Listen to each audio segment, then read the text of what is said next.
the opportunity that I've gotten to be able to go from, the factory floor, in the woods, in the operations at NPC, has given me the ability to kind of bridge the gap from the field to corporate.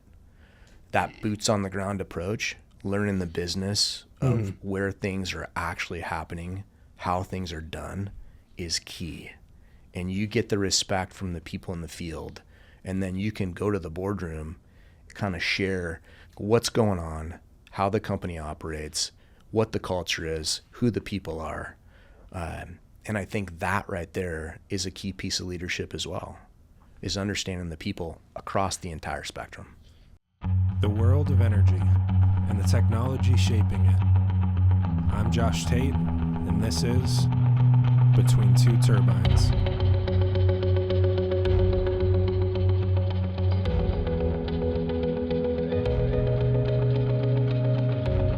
Powered by NAES. Stan Weeks, welcome to the show. Thanks, man. I appreciate it. I know you've tried to drag me in here a couple times. I don't like showcasing very much. It's okay. I'm just trying not to screw it up because you are my boss. And, so at the end of the day, I'm trying to come prepared. Nah, man, I work for you guys. That's the way it is. We always start with just a little history. What ended up bringing you to NAES, and kind of what was your career up to this point? Yeah, that's a great question, right? So, I've had kind of a diverse career. Out of college, I started at Boeing as an industrial engineer. Mm-hmm. And spent 3 years doing that in the operations, a 737, 757 at the time. Mm-hmm. From there, I had some great leaders take me kind of under their wing, bring me part of the engineering skill team, which kind of morphed, long story, into an HR background of where it turned into recruiting, HR management, and so forth. It's kind of a transition from industrial engineer to HR. Total transition, right? And people are like, well, why'd you do that? And I think the main reason I did that is because, you get so much different experience. Every day is different, right? Mm-hmm. The one thing that, from an industrial engineering perspective, and even though that 3-year period I worked from wing, spar line, all the way to final assembly, I loved the operations, but it was kind of the same thing every day. Yeah. And when you're dealing with HR or you're dealing with varied operations, it's different, right? Yeah, people can make mistakes in all sorts of ways. Oh man, and that's the beauty of it, right? Every day is different, so you're challenged, right? And it kind of feeds my, I'm kind of a wound up person anyway, so it kind of feeds that perspective of me wanting something different or moving fast or being able to pivot or maneuver. So you're a face-to-face guy. I am a face-to-face guy. I'd rather be face-to-face or in the operations or on a job site than on a Teams meeting or dealing with email. I'd much rather be on the phone than an email, right? So I just think psychology and the relationships with people is where the rubber meets the road. How does Boeing compare to NAES? Oh, geez, man. Boeing's a killer company, right? Yeah. And all of us are aware of that, right? It's so big, though. It's so big, and there's microcultures within it. Right. From an engineering and technology, bar none, it's probably one of the best companies, right? Yeah, it's amazing. Yeah, only one of its kind, really. It's one of its kind, yeah, for sure. It's cool that it's up here. And you had mentioned it's a little different depending on where you're at. There's microcultures, and I think in a way a lot of companies are like that. It kind of depends on who the leader is. It kind of trickles down from that. It does, yeah. Yes and no in some aspects, right? It's microcultures, but I think, smaller companies, you're able to control that culture a little more, and that culture comes from the top, and you can kind of drive that. What kind of culture do you want, right? And from a leadership perspective, who you hire drives that culture as well. If you want a inclusive, highly emotional, intelligent culture, I think that you kind of hire for that, right? And there's some companies that hire different DNA, and they don't want that culture, and that's okay. It's kind of the business that they're making, and you'll find those different cultures in Boeing that way, of whether you're in the defense side, when you're in commercial airplanes, or even the sales and marketing in smaller subsets. You'll just see different parts of that. Yeah, at NAES, what kind of person do you think succeeds here as opposed to other places? That's a great question, and I will tell you the biggest thing that I've seen from NAES is you have to be open to change. You have to be able to maneuver and pivot quickly. Yeah. You have to be very open. We're kind of surprisingly scrappy in ways. Oh, I love it, man. That's one of the best things about this company is, and we are scrappy. We maneuver quick. And I think that's what makes us, dominant in the industry from our competitors. Our greatest strength sometimes is our weakness too, is because we say yes, right? Yeah. That's the big difference, and it's frustrating. Sometimes those jobs are hard. Oh, it's tough, right? And even, from the HR side of my job is we're really good at saying yes. We're not good at saying no, which makes us great business partners. Yeah. And that's why the clients like us. They know they come to us. We can solve the problems. We can maneuver. We can bring them on board. We can move quick. The clients only call. Clients only call. We try to be. Yeah. It's been interesting for me kind of having this team and developing my own style of leadership as well. I mean, how would you describe your style?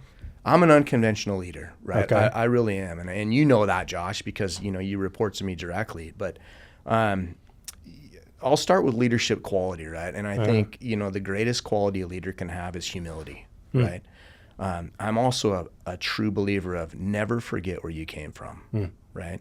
And I think that with those two things, humility and never forgetting where you came from, and then when you hire the right team, you don't have to manage them at all. You steer them, you remove barriers for them, you know what I mean? But ultimately, that leadership, those people bring you up. Yeah. It's interesting because sometimes it's like you got to do less to do more. 100%. And it's like, well, I got to got to put in these hours, but these guys are just cruising right now. I don't want to get in their way. That's right. Yeah. Do you find some people struggle with that concept? Yeah. I mean, and as you know, I've got all kinds of different people on my team, from HR, to NAES Power Contractors, to E3. So marketing? Communications and marketing, facilities, right? Payroll. There's all different breeds of people in there. And marketing's your favorite. Well, yeah, of course, man. You guys are going to make this look good. So I got to, no, honestly, I have favorite teams in different ways, right? Yeah. I love being in the boilers with NPC and just the grit, right? It's an amazing piece of kind of almost stepping back in time, the stuff that these people are doing and how they're operating, right? Sales and marketing, right? I love that, Patrick's flying a drone and the technology piece of this. It's killer, right? And then HR, right? They're able to pivot. They move quick. They read people. I have an amazing team in HR. Payroll. Listen, people forget they get paid every other Friday, right? And there's a lot that goes into that. That is keep the lights on, and they keep the lights on. That's a very key team. Very thankless job, right? But you walk over there and see those people and their heads down. It's super dialed in. Yeah. And you don't forget facilities either. Of course, making things when it's hot outside, it's cool in here. Exactly. So yeah, I've tried to. The facilities guy, you want to be friends with him. You do. Because he can always help you out in a pinch. And yep. So me and Wayne we have a good relationship. Yep. With some of these teams, I just wonder, is it difficult managing more of a technical team? Can't be an expert at everything, but what's that like? A lot of trust goes into those leaders within those groups. Yeah, definitely. And by far, I am not the smartest guy, right? So I rely on my teams, and I ask a lot of questions, and I ask for forgiveness. I really do. Sure. I surround myself with the best, smartest people possible. If I have built trust with them and credibility, I ask the questions and I learn as much as I can. But ultimately, it's them. It's not me, right? I just try to steer this in the right direction. I try to set the expectation that comes from the shareholder to the CEO and drive those results and share that with the team. And I think those types of questions offer a certain vulnerability, because I think people a lot of times are scared to kind of show their hand. And it's like when you're the leader, at the end of the day, you have to say, look, you got to make this make sense to me. Yep. And what my limitation is here, so say it in layman's terms at this point, and let's make a decision. Yeah, definitely. I find a lot of times decisions can be made much more quickly than they often are. I find with your style, it's like, just give me a bullet point, the facts, maybe your recommendation, and then let's go from there. That's exactly how I do it, Josh. You hit the nail on the head, right? I do that. I feel bad in some aspects because the job that I have and the size, the role, I don't have a lot of time, right? So I just need the high points. Tell me what's going on. Right. Where are we at? What do we need to solve for? The one key thing, I think anybody that's worked for me a while, I'm like, bring me a solution. Bring me the solution, and then let's determine, right? Because if this sounds, this sounds a little harsh, but if I have to solve for it, why do I need you, right? Yeah, exactly. Let's solve together. Yeah. And I think that's a key piece. Something I struggled a little bit earlier in my career, and I think it's kind of the natural path, is saying yes to everything. And sometimes you actually just have to set expectations, like, hey, this is impossible, or, I can do my best to meet this, but here's what it's going to cost to get there. How do you kind of train that transparency, or how do you pull that out of people? Because I think it's hard sometimes. You get people that are productive and they want to say yes, and you're like, I don't know if this is going to come through or not. Yeah, I believe in giving a person all the freedom they can, that they need, right? Open the track up, let them run down it, but keep them in it. So it's setting that expectation, but a big part of that is trust, right? If your employees trust you and know that you're thinking best intent for them, they're going to operate fearlessly. Mistakes are okay. We can fix anything that's broken here, bottom line, right? So if they're operating fearlessly and they're maneuvering and they're working that way, I think that's key. How do you respond to mistakes? I mean, they happen, obviously, but how do you preserve that trust while, also making sure that type of thing doesn't happen again in the future? I mean, what's the balance there? Happens all the time, man. So here's the first mistake. Not a big deal. Tell me what happened. What's the root cause analysis? How do we fix that? Second time, if it's the same mistake, I'm starting to question, like, okay, what happened? Is it a competence thing? Yeah, what's going on here? Thing? Third time, I'm like, okay, now we're starting to look stupid. So we can't. Now we need to adjust. Now there's a whole different situation if there's 3 mistakes, right? So this year you've taken on something new, PCNC. What is that? We got a lot of acronyms. Oh, man, yeah. What's this so one? Power contracting and consulting, right? Okay. So really what that is it's NPC, NAES Power Contractors. That's the union arm of NAES doing outage and maintenance work, right? E3, engineering consulting. Basically, that's the smartest engineers in the business solving problems for clients. Your role with them, I mean, what are you thinking about day to day? Obviously, a lot of these they're running themselves, but how much are you steering and how much are you letting them go? Listen, these are the teams, right? I'll start with NPC. With NPC, it's operations, right? So that was kind of a rebuild, diversification of work, diversification of the team, driving results, setting expectations, maybe starting with a little chaos at first, and then I'll say kind of formalizing and normalizing that. And now that business is humming, right? I mean, it's on fire. It's working well. We're just getting warmed up. Yeah. But again, I have a great team that surrounds me in that business, right? I mean, if you look at Steve Cox, Bates Sakos, Shane, it's a killer team all in all, and they're all working towards the same goal. Is it sometimes just not a forest from the trees thing where it's like you have a team that's as effective as they are? It's not like you taking over has made them take some kind of leap, but it's just making adjustments here. Let's focus here. Let's maybe let's eliminate this service. Or, I mean, what's your thought process when it goes to, P&L at the end of the day? I think no matter what you do when you take on a business like that, right, is there's 2 things that I do personally. First, I love the operations piece, right? And we can go back into more of, you're HR, a people guy. HR and a people guy, although, I find myself to be extroverted, but or people find myself to be extroverted, but in reality, Josh, sometimes I'm more introverted. Yeah. I need the time kind of by myself to reflect and process. Yeah.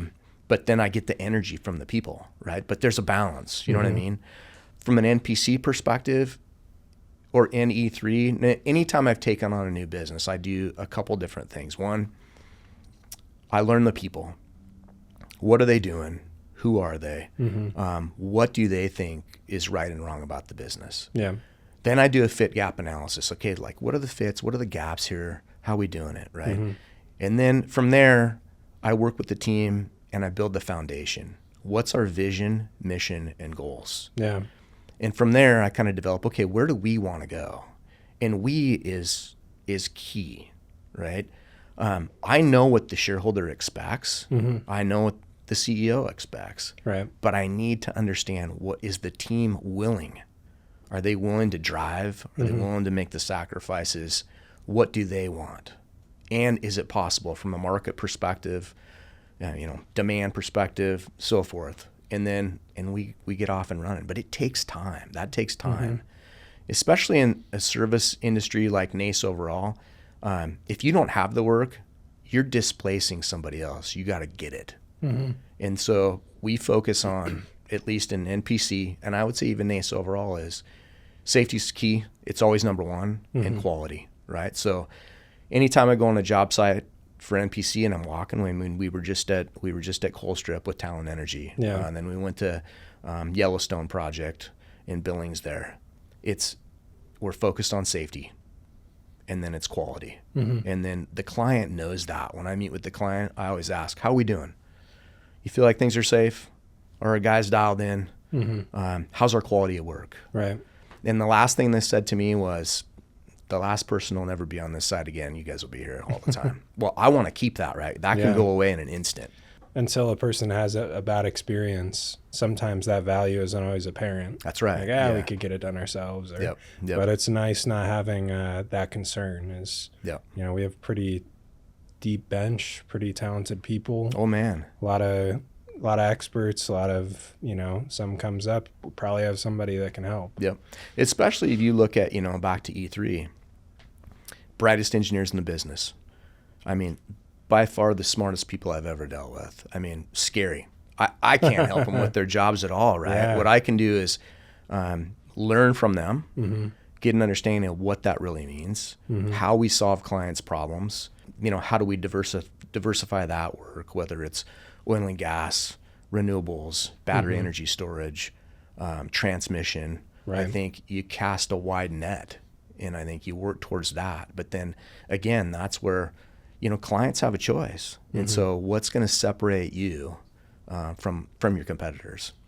I want to go back to kind of the topic of leadership a little bit. Not necessarily a saying, but I've heard this concept shared that, an A leader will look for A-level employees, and a B-level employer manager often looks to get away from A-level employees, and maybe out of insecurity. Have you experienced that with some leaders where there's a little bit of like, because in my shoes, a lot of times I'm like, look, I'm not the video guy, I'm not that, but I want you to fly. I mean, if you're better at your job and, that leads you upward and onward, like, that's great. I'm happy for it.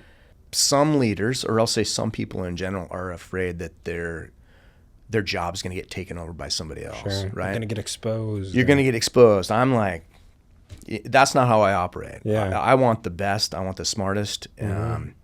I want them to take my job. Matter of fact, anybody that's interviewed with me or people on my team, my goal is to develop you the best I can, right? I want you to get calls from headhunters. I want you to be recruited. Sure. I want you to take my job at some point. Sure. And do it better, right? Yeah. I think that's key. I think it's almost a validation as well, because at a company like NAES, where it is a people company, you got to hire good people. You have to. Yep. Well, do you have, in that hiring process, I'm sure you've hosted a lot of interviews, and, are there any common red flags or green flags that you see in those kind of settings? Yeah. I mean, this comes down to the basis, right? If somebody's constantly saying, I find that to be a problem, right? There's nothing you do by yourself, not in a business. and you can't know everything all the time, especially not at NAES, man. We have too much going on here. Yeah. So I hire team players. I want to be a team player. And I try to hire different people that know different stuff, right? Because if you hire everybody the same, well, that doesn't get you anywhere. Right. Yeah. Sometimes I think you can see a person like, this guy's an all-star, you know what I mean? But maybe you see a personality conflict, or, you know, sometimes those types of people can be a little bit edgy. Oh, yeah. I mean, how do you balance that? Because you want people that are effective and you want to preserve the culture, and sometimes the preservation comes with somebody that's a little bit more of a slow mover. Yep. How do you balance that? That's a good question, right? I mean, first of all, I think you have to put people in the right role. You know what I mean? And then I think that there's some teaming involved in that as well. So if you understand your team and you understand the people on it, you understand how to manage them. Like, for example, how I work with you, Josh, is completely different of how I work with one of the other leaders on my team, right? Sure. It's not the same. So I have to pivot, or I have to be a bit of a chameleon to motivate you or motivate the other person. So I think that's a big piece of it, right? Is being able to morph and change a little bit in the aspect of how you deal with each person. And everybody kind of responds differently to motivation. Totally. Yep. Some people, it's like they just really like the work and they just, you know. Yep. Have you ever had an experience where you had someone, you know, they're great, but it's just they just stop caring? Or how do you turn that around? Well, hey man, that's, you know, and that can happen to anybody at any time, right? Yeah, I mean, life stuff comes up. Hey, and that's very key. You bring up a good point. You never know what's happening behind closed doors or what's going on in someone's personal life. Right. So, one, you still have to think best intent. Two, you have to give people some grace and understanding of, you know, maybe they're having a bad day, maybe they're having a bad week. Yeah. How do you work with that, right? Now, there's sometimes we're still running a business, and as much grace I would love to give. Yeah, there's a balance. There's a balance, right? So there's times when you just go, hey, we have to agree to disagree. This isn't working. Yeah, this is what I need. And that's setting those expectations and having a good plan, developing that plan, and typically it ends in a good place of you're either parting ways or they're getting the message that we need these results. If I have, you know, feedback I need to give, I want to give it as soon as I see the thing. Yep. I want to get it out of the way. Yep. Hey, this is a big deal. This is what I'm seeing.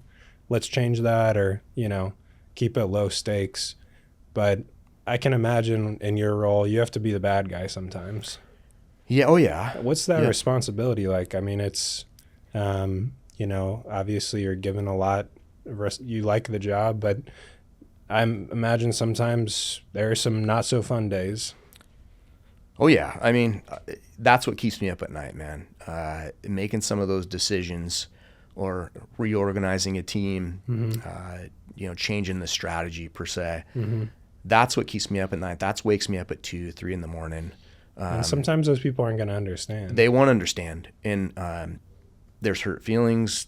You know what I mean? And everybody's intentions are good. You know, maybe the market changed or right. And they don't know what's going on behind the scenes, or you know, when you're trying to think best intent for them, some of that you can't control, right? So that's a tough part of the job right there. And I can't tell you. I mean, I don't like it all the time, Josh. It is what it is. You know what I mean? But because you're affecting somebody's life. Yeah. That's the hard part. I felt that way with you know, the marketing team is like, bringing like, oh man, you're traveling out here, like you're moving your life. And I feel that sense of responsibility. Like, I don't want to let you guys down. That's right. Yeah. Like, I want to bring you out here and I want it to be what you're expecting. And, I want you to be able to grow in the ways you anticipated and hoped for. And, it's been great. I mean, from my experience, it is, there's that life-giving element to it. It's like, hey, it's fun time when yearly raises come around, and you know, you kind of celebrate with the team in that way. And that feels good. It does. You know, back to, you know, early career days, you know, after Boeing, I went to Weyerhaeuser, and when I was at Weyerhaeuser, Forest Products, Timberlands, I mean, that's with the loggers in the field. I was, I worked throughout that business quite a bit. The most I ever learned was from the crews in the woods, right? You're on a landing, they're running machinery, guys are working saws. You want an honest answer of where you stand. Right. They don't care. They're going to give it to you, good or bad. Yeah. That's when it puts it in perspective of what these guys are doing every day, how they're doing it, the impact they have on the business. Same thing at NPC. These guys are in the boilers. Yeah. Right? They're welding. They're in the trenches. They're in the trenches. Yeah. Well, that's what's making money for the business. Right. Right. And there's that level of respect of your job doesn't exist without what they're doing on the ground. 100%. And they do not care about what corporate's doing. Yeah, sure. Right. And whatever newsletter's coming through. They don't care. And I love that piece of it. Yeah. Right? I love the honesty. Salt of the earth. The salt of the earth. Yeah. I love the grit. That's for me is where it all starts right there. Mm-hmm.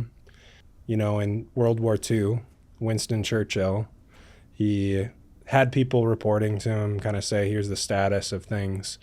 And he had some level of suspicion that maybe they're not giving him the full story. Mm-hmm. Maybe they're, skewing it a little bit. And so he had agents, to give him a more unbiased report of what's actually happening on the ground. And my understanding is it helped him make decisions that, maybe that was the catalyst to things going the way they did. But I think any great leader, like you said, there's a level of humility where you have to be open to information you don't want to hear. Yeah. And you have to be actually actively seeking it sometimes. How do you foster that kind of level of transparency and honesty? Like, I'm going to tell you the truth, even if it hurts, even if, whoever it makes look bad, but because you got to know. Yep. Relationships. It's building the trust and credibility with your team. Mm-hmm. And that's not just from your leaders, but all the way down. Now, the bigger your team gets, harder it is to do that, right? Absolutely. But you rely on your leaders that they're going to be honest with you. Mm-hmm. Now, that has to go downward though too. Those leaders have to have their direct reports, right? Right. Whether it's director, manager, that has to permeate through the organization so the truth. Mm-hmm. Now, there's always fear in that aspect. You know what I mean? But again, people don't want to be thrown under the bus. No, but if you have trust and credibility, mm-hmm. And it's okay to make a mistake. Sure. But again, back to don't make the same mistake 3 times. Don't be a bonehead. I mean? Yeah. I think that's where, that's really where it comes from. It's just that trust and credibility. I have to bring it back to you build relationships. Mm-hmm. And, we spend more time with people here at work than we do with people at home. Yeah. You know what I mean? And so that's where it's like, I want to have really good relationships. I want to enjoy where I'm at. I want to enjoy the people I work with. Mm-hmm. And have fun every day, right? You have to have fun doing this too. We spend way too much time here not to have a good time. Yeah, it's true. I think about that. Like, I hope these guys like being around me, or I hope I don't. I want to be able to add to their life as well. And like you said, they got to see 8 hours a day. So that's right. Yeah. I've seen. I don't know if maybe it's just movies, but I was born in '93, and it seems like some of the '80s, '90s. Some of the workplace, I think the culture around the manager and employee has changed a little bit. I remember some of my earliest jobs getting yelled at and but it seems like that kind of stuff is it's changed a bit. Do you think that's true? Oh yeah, 100%, right? And I think it's changed, and I also think that you have to work hard to retain employees now, right? I think standards. Right? Oh yeah, totally, right? I mean, listen. There was times, it was normal for somebody to get a job and mm-hmm. they would stay 20 years in that job. Right. You look at resumes now and people are bouncing around. 2-3 years. Yeah, 2-3 years. I don't even think you can get good at your job unless you've been there 2 years. Then you start getting traction. You start getting good at it. You know what I mean? It's true. You got to build up the systems, maybe get rid of some, and you're not really the rubber hasn't really met the road until 2 years in, it seems like. I think so. And then honestly, and not a lot of managers are going to want to hear this, but I don't think somebody should stay 20 years in their first job either. I don't. I think you should bounce 2-3 times, not 2-3 years, but I think you should give, 3-4 years a job and then move on and bring those best practices to another career. Yeah. And then find your niche, because you have to get exposed, right? And then I also think that adversity that you encounter at different jobs with different people, that builds character. Totally. And with that character, you become a better manager, you become a better employee, and you bring better ideas to the table. Definitely. Yeah, I mean, I remember taking things too personally earlier in my career and, being maybe too vocal about my ideas. And, the truth is you're working with other people. It's in your best interest for them to like you. And it's amazing how much more you get with honey than vinegar. Oh, totally right. I mean, especially, people laugh at me, as managing recruiting. I'm like, when you get on the phone with a candidate, smile. Definitely. Because that smile can be felt and heard on the other end of the line. Definitely. Right. And so you bring positivity. I'm very big on positivity. You have to, the glass needs to be half full all the time. Right. Negativity gets you nowhere in life. Yeah. You think positive. If you breed negativity or you think negative about your team, yourself, you're already setting up a bad situation. Yeah, and why would somebody want to work for you? That's right. And your body doesn't know the difference. When you talk bad about yourself, or you're talking bad about other people, that doesn't do you any good, man. Your body sees it as negativity. You have to focus on the positive. Yeah, I think I had to get that way. I mean, everybody has difficult family members, but you kind of grow up one day and say, they're trying their best.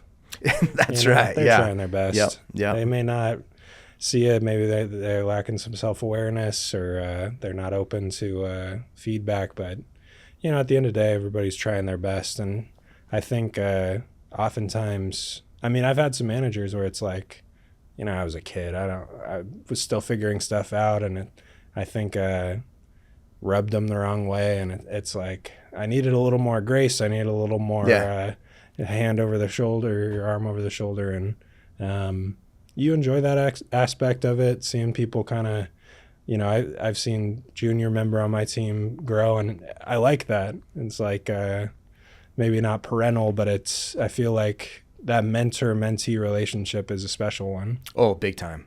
I think, as a leader, that's part of your job. Yeah, and some people don't seem to relish that as much as others. Yeah, it varies, right? It varies, but it's a key piece, and I think that that goes a long ways to being able to do that, right? Now, also from a leadership perspective, though, is you're learning each other, right? And I think, for me, it might take a while for kind of somebody to figure out where I'm coming from, because I have I'm pretty high energy, right? Yeah. And you're juggling a lot. I'm juggling a lot, but I'm high energy anyway. I'm high energy in my personal life. I'm high energy here at work. Yeah. So I'm pretty aggressive, and I expect kind of that aggressive, relentless attack as well in business. It's like, let's not say no. How can we say yes to How do we say yes? How do we solve for it, right? So it's that kind of that aggressive, relentless attack on how do you operate in the business? What are our expectations? What are our goals? How are we going to make money? Right. Okay, that's one piece of the business. From an HR perspective, it's how are we going to solve complex problems? Right. How are we going to mitigate risk for the company? How are we going to take care of employees? I think what's trained me better than anything is my mom. It was a big, she'd just say no to things. And I'd have to think, how can I work this out till I get what I'm looking for here? It's, honestly though, I think I've gotten a little scrappy is how do we, okay, this is the budget, but this is the vision. Yeah. Let's figure out how do we squeeze it into that. Yeah, I've lived that with you, Josh. You're pretty good at maneuvering. You don't really take no for an answer. So. Yeah. Hey, well, we I don't know. I want to do work that I feel proud of. I think just at a basic level, and I want to be around people that feel the same. Yep. It's like I think there's been a shift socially that your work doesn't necessarily define you. It's it's what you do, not who you are. But there was that time where I think is, this is who I am. Yeah. My occupation. And I think from there we almost went into a phase of, we're like family here. And now it's like, well, no, not exactly family. It is it's a business relationship, and there's a lot to balance there. There is a lot to balance, yeah. You gotta, at the end of the day, it's like, I think what I wish I could have taught my younger self was be really good at setting expectations. If you're saying I'm doing this thing, always sell low and then deliver above and beyond that if you can. Yep. And, I think it's lip service that bothers me is I'm not necessarily always a man of many words, but,